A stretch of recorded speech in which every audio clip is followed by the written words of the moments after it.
All right, y'all, it's week 9. So I took a break last week, did not post a video, felt really good. I've got some things coming up, so I was doing some crafting for that. So we'll do a little show and tell because it's my channel and I get to do what I want. And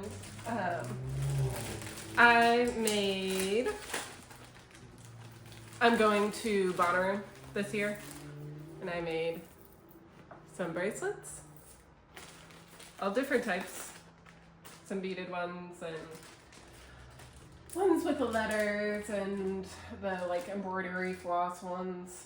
And then for my trading objects, I also made ashtrays. This one's a little makeup palette, and this one's the butt imprint in the sand.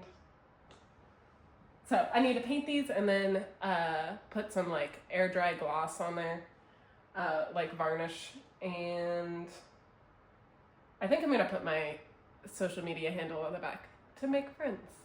So we shall see how that goes. I'm very excited. Finally, da da da da. So I saw a few like advertisements for like flasks that were like this, where they put it inside a like tampon packet, because like they're not gonna make you open up your tampons, you know? So I really want it for marijuana. So I put a little doob tube in here, and honestly I just had some like really clear invisible like scotch tape, and I don't think they'll like notice anything if it's in my purse and they're just like really quickly like rummaging around. So very excited for that. Pumped. So I have had like, I feel like I've had a pretty creative week. It just hasn't been towards like my super big goals, which is okay. And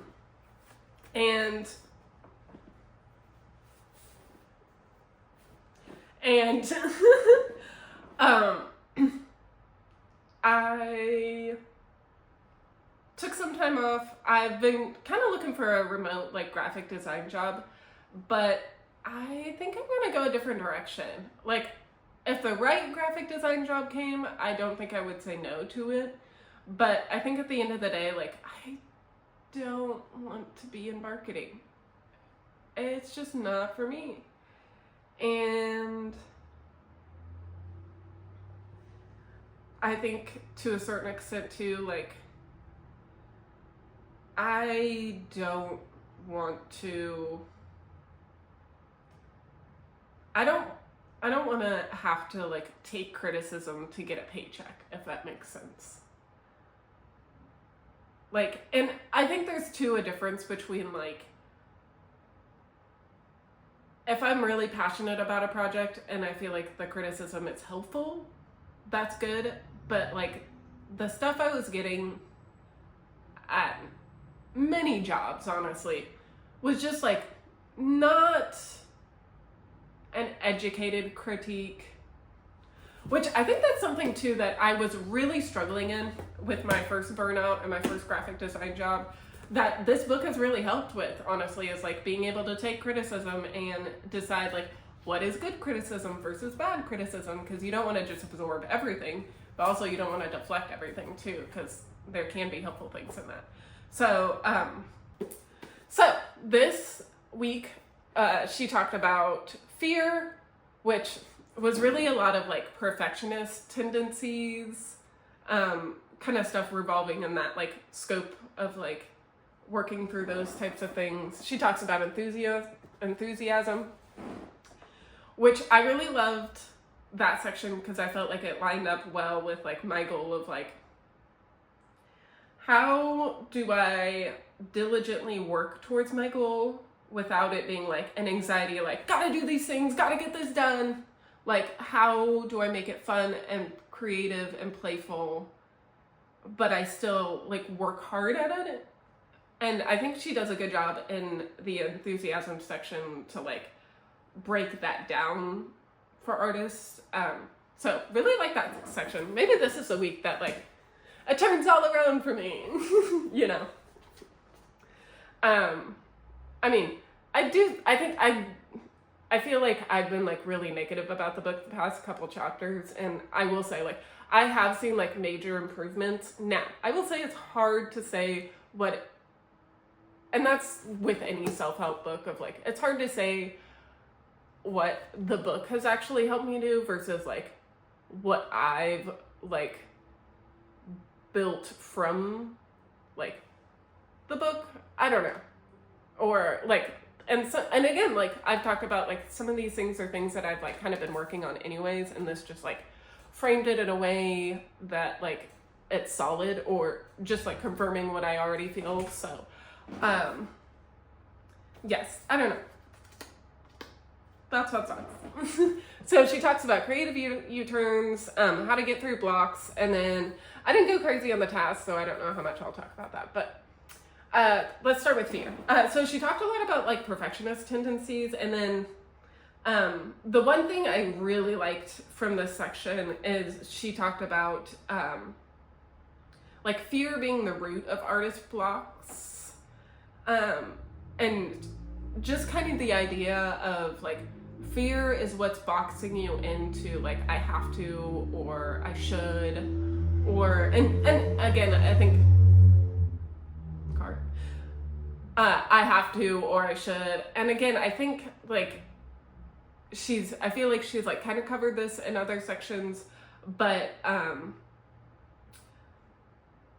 the one thing I really like that she said is like if you're struggling with fear, one, she talked about creative warm-ups in another section that I feel like really like leans into the like if you're struggling with fear, you don't know where to go, or you are scared to take the next step, then like journal it out. So enthusiasm.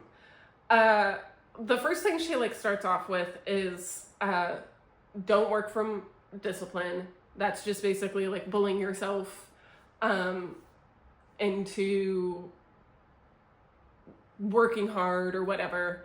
And it's very rooted in like self-admiration rather than like a collaboration with like the source creativity.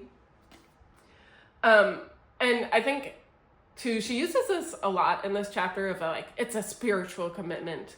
And I think too, like, it's just more of like you're transferring more energy than necessary when you're doing things out of discipline rather than enthusiasm.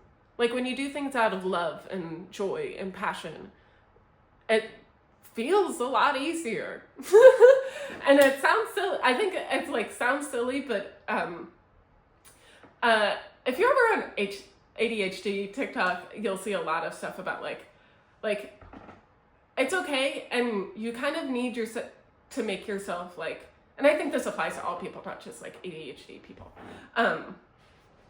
It's okay to make the process like, I feel like as a kid and in school, you're like, oh, well, to make this happen, you can't do this and you can't do that and you have to use this and you have to use that. And it's really controlling about your process versus, I think when you come in with joy and passion and love, then it's a whole lot like you have more energy to put towards the things that you want to put, and you have more energy, and you're just more enthusiastic. And I think when you like, I have to sit down for 4 hours and make this happen in this certain way, it's like not fun anymore. And that's the whole point. Like, I think to a certain extent, like, give yourself 20 minutes, start doing it 20 minutes. And then, you know, like, this isn't school or work or anything like that where you have to be sitting at a desk for 8 hours, or people are paying attention to how many times you go to the bathroom. If I literally just talked about this in my TikTok today, about like, I do my journaling for my like pre-creativity routine. I do my journaling. And then I started just because like journaling will get me to like so sad and like so out of my head and stuff. And and just like really disconnected with my body. So what I'll do after journaling is I go and do like a little exercise, or like lately I've been pole dancing. And it just puts me back more into my body, and it like makes me more present. And I think it's just something that like my mind needs to like stimulate itself outside of like, and to like bring back fun and joy into my creative process of like, I feel like some of the stuff, especially for like going to college for art and then now like doing graphic design, sometimes like the sketching and stuff is like, work. Versus like, if I can intermix that with like things that are just like throw up, I don't know, just like a like word, like I want to say it's like the word vomit thing of like, it's like a creativity vomit. Like I just want like a creativity vomit. And I know I can't get that every time. Like that's not how it's going to work every time. Like I'm just going to naturally be like, ooh, this. But if I can like allow myself like spurts of creativity vomit when I feel them, of like, okay, I need to move my body a little bit and go do that. Or I am thinking about this image and I really want to paint it from this scene or whatever, and go do that, because honestly like that will like inform things later. Or you know, at the end of the day, like it could just be used for like advertising or a behind the scenes thing. Like I'm sure I can find a use for it. And at the end, and also too, like that creativity is like building up, and it's, I like visual arts has always been like a really meditative process, and I'm sure it is for a lot of people. Just because you're like sitting down, really focusing on like one thing, and it's like, especially once you get to the last like 50% of the work, it's a lot more like you're not conceptualizing, you're not like building new, you're just like finishing details. And that just takes less brain power. So then you're like thinking about the scene, or you're thinking about the emotion or the project or something in a different way. And that's like valuable to my process too. So I think that's something that like I really want to incorporate, is like having all these like side branches while I'm doing my creativity. And I don't want it to get out of hand where I'm like not doing the thing I want to be doing, but also like listening to myself and like, do I really need to like get something out right now? Okay, I'm gonna go do that, come back. Am I like really excited about this thing and I need to just like jot it down in a journal, and then I can like sit down and do the outline, etc. So in the book, Julia Cameron talks about like enthusiasm is just like scheduling a play date. It's kind of like your artist date, and just the sense of like you're scheduling specific time to allow yourself like experimentation, play, to try things. I think that's really interesting too, because then like within the frame of just what I said, within the frame of what I just said, god damn it, dyslexic. Within that frame, I feel like you could do like, okay, I'm gonna take 20 minutes to try all the weird, funky, quirky things ideas I have about this scene, and write those out. And then after that 20 to 30 minutes, I wrap it up, and then I come back in and I write out the scene like more practically. Ooh, I love that. Okay, interesting. So and it doesn't have to work for just like writing, but it could work for whatever, like art, whatever. Give yourself 20 minutes before you actually start the project that you need to work on, or you want to work on, like the bigger project. Give yourself 20 minutes to just sit there and like scumble or doodle or draw animated characters or whatever your heart desires.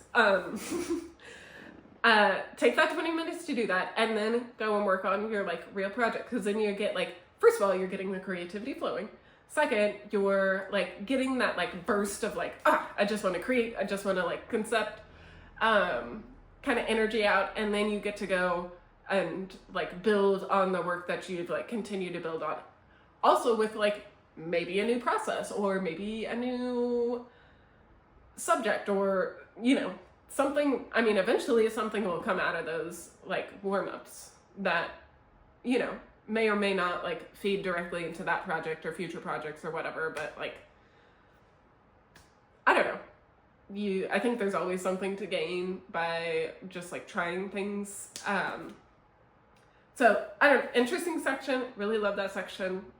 I like, to me, that was the point of me doing this book. I feel like that section was the point of me doing this book. At the very beginning, I said I wanted to like enjoy my process more, learn how to like fine tune my process, and I think these are the steps. This is it. So, creative U-turns. I thought this was really interesting. This is where I'm like, this is the self-helpiest self-help book I've ever read. That's not labeled, not necessarily like a self-help book. Like, I feel like people kind of consider it a self-help book, but it's not like 100% a self-help book. I feel like people kind of consider it a self-help book, but it's not like 100% a self-help book. So, I guess the background on that, I did not explain that at all. The background on that is, I had a therapy session where I was just like, I took this job and I don't know what to do. And, my therapist was like, you know, it's okay to take U-turns. Like, it's okay to be like, hey, I tried this and now I'm gonna go back and either try something else, or maybe you go back on this initial process and figure out a different process to do it and start it over again, or whatever. And I think that's very different than like what she's talking about in the creative the creative like artist way U-turns. I think what she's talking about is like allowing your like inner critic or the like logical side of your brain to be like, hey, this isn't gonna work out, blah blah blah, self-sabotage. You're gonna self-sabotage, and let's like abandon the project. Which I feel like, to me, that's different than that's not a U-turn. That's like getting off the exit and then sitting in a gas station until you die. If we're gonna go with road analogies, I don't know. I personally think like to be like, hey, this isn't working this way. I need to like rethink this project, or just to look at a project and be like, whoa, yeah, I don't know if this is gonna work. Like, I don't know if this concept is gonna work, period. But I think it's like discerning for yourself whether that's like critic, logical side of your brain, is that your brain being like too people-pleasy or trying to accomplish a certain goal, or is it aka the self-sabotage, or is it,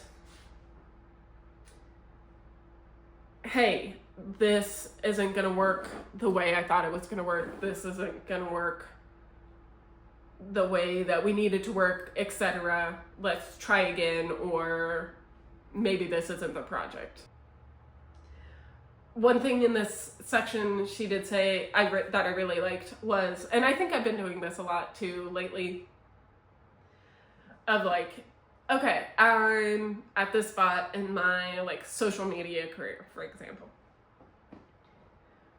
Who are people that are successful that have been in really similar spots to me, and finding like a list of people that I find interesting, that I like their brand, like how they like handle things, and they've like gone through a similar pattern of like developing a like community on social media and turning that into like other creative projects, if that makes sense. So basically, like, don't be afraid to ask for help, and don't be afraid to like look around and be like, hey, who has gone through a similar experience as me and has dealt with it in a way that I want to deal with it. And obviously you don't want to copy and paste because that's not like authentic to you. That's how they like worked through their situation. But to a certain extent, like, you can kind of use that as like a framework of like, okay, well, for example, Marissa Jones. I think I would have a different like cinematic style than them. Just because I feel like she does a lot more like handmade props and stuff like that, and I could probably like, I don't know, I just wouldn't go quite as much of like scrapbooky feel as she does. I really like her style, but it's just not my style. And I guess I just feel like this is a really good example of somebody who's been able to like create film, build a social media community, and create film from that social media community. And even just like her little TikToks and stuff is kind of what I'm considering like film, because like those are big creative projects too. And to me it looks like she's having fun and she's like experimenting and enjoying things, so love that. And she's also turned it into like projects outside of like not only does she have a good community on social media, but she has like projects outside. She actually was the production designer for Chappell Rowan's, I think it was a Governor's Ball, where she came out as Lady Liberty and the apple. Marissa Jones was the person who designed the apple and got it to smoke and everything. She was a production designer on that. I don't know. I just think I really like that advice, and I think it's good advice. I feel like it goes along with the advice of like, don't take advice from somebody you don't want their life. Like, if you're listening to somebody and you wouldn't want to like be in their shoes in 5 years or 10 years, then like their advice, like take their advice with a grain of salt. Because I think I think I give a lot of good advice, but I need to listen to my own advice sometimes. So I think there is like space for that, but yeah, I think like, for example, like the art advice I've been getting at work and stuff. It's like, well, at the end of the day, like, I don't want my art to look like this. I don't want my art to be this. So therefore, like, why would I take your advice? Like, that would be great advice for somebody who wants exactly what you want, but I don't want that. So, I don't know. That's thoughts. Finally, the last part. And this is where they talked about the creative warm-ups, but I moved it over to the other section because I felt like it like fit in there better. But I really liked, she said blocks come from resentment, which is like the core emotion is like anger, or resistance, which the core emotion is fear.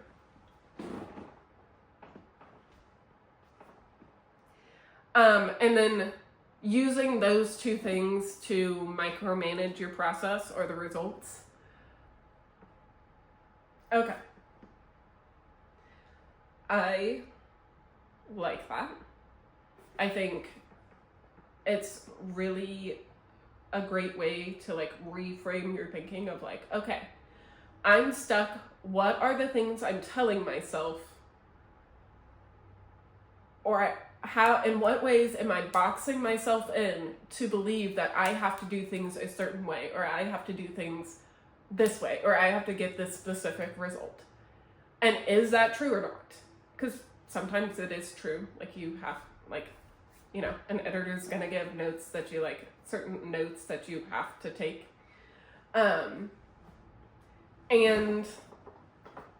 Like working through those questions basically. I don't know. Working through those questions to work your way out of the box you put yourself in. Love that. I think that really goes well with like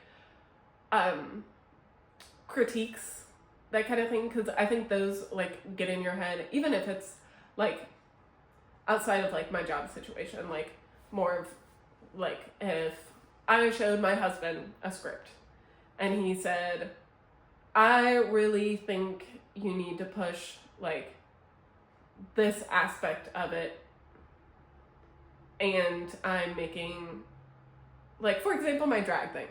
Like, I think there's a grain of salt my husband has when he's like critiquing that, just because like he is not quite as invested in like queer and drag culture as I am. So obviously, like, I think he has like good technical and like normal person like critiques. So like just anybody who would just like pick it up off the street. You know what I mean? Like in social media, just be like, oh, a video. I think he has good like critiques from that perspective. I think he has good like technical writing skills. I think he's really good at like being clear and concise when he's like communicating. And so those are the things I like value from his critiques. I'm like, why should I ever have a creative block again? Wait a week. So that was it. That's all, folks. I did the task, nothing too crazy. They're just talking about your goals, writing down your goals, writing down your creative U-turns. I did like she had which creative U-turns were worth rescuing and which were not worth rescuing. So that's kind of going back to what I talked about. Like, some creative U-turns are good, some are not good. And that's it. That's all I got. I hope you guys have a wonderful day.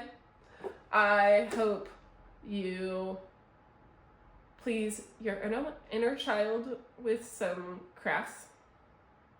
I hope